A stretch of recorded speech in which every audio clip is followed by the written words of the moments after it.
तो आज आपको मिड कैप के महारथी स्टॉक बताने के लिए हमारे साथ जियोजीत फाइनेंशियल्स के गौरांग शाह जुड़ चुके हैं। गौरांग जी नमस्कार, आपका बहुत बहुत स्वागत है ईजी नाउ स्वदेश पे। बताइए आज के लिए कौन सा स्टॉक रहेगा आज का महारथी? बहुत धन्यवाद। बहुत बहुत धन्यवाद आपका। सभी को प्रणाम और शुभ दिन हमारे तरफ से।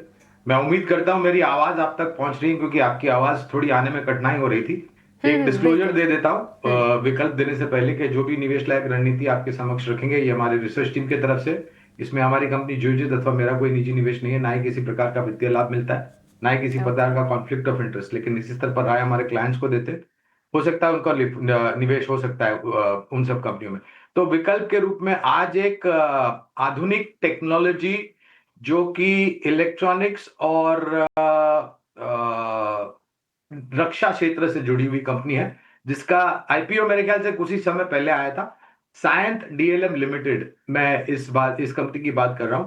बुनियादी तर्क के आधार पर लंबी अवधि के लिए यहाँ निवेश की राय है। आप इस स्तर पर शुरुआत कर सकते हैं और गिरावट पर जोड़ते जाएं। लक्ष्यांक के रूप में लंबी अवधि के लिए करीबन 220 के पार के लक्ष्यांक हमने निर्धारित किए हैं, लेकिन नम्र विनती है कि ये लंबी अवधि के लिए।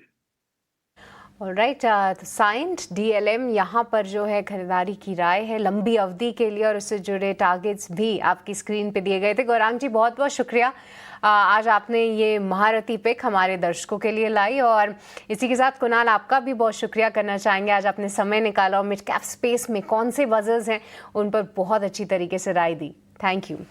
पर चलिए एक बार मार्केट का भी जायजा ले लेते हैं किस तरीके से ट्रेड करते हुए दिख रहे हैं। हालांकि निफ्टी 50 जो है अभी भी लाल निशान में है, और निफ्टी बैंक भले ही हरे निशान में है, पर ऊपरी स्तरों से कहीं ना कहीं कुछ समय पहले जो हमने 200 अंकों की तेजी देखी थी वो थोड़ी फिजल आउट हो रही है। पर ज़्यादा घबराने की बात नहीं दिख रही है आज, क्योंकि आप देखिए तो एक रेंज में ही बाजार कंसोलिडेट कर रहे हैं। जी हाँ, इंडिया विक्स से थोड़ी सी जो है चिंताएं हैं, क्योंकि वहाँ पर 3% का उछाल है, और इंडिया विक्स अब इतने कम लेवल्स पे आता हुआ दिखा है। आमतौर पे 14 से 16 के बीच में इंडिया विक्स रहे तो दोनों ही ऑप्शन बायर्स और राइटर्स में जो है दोनों के ही फेवर में जाता हुआ दिखता है मार्केट। पर अभी तो ऑप्शन राइटर्स के लिए ये समय ठीक नहीं है।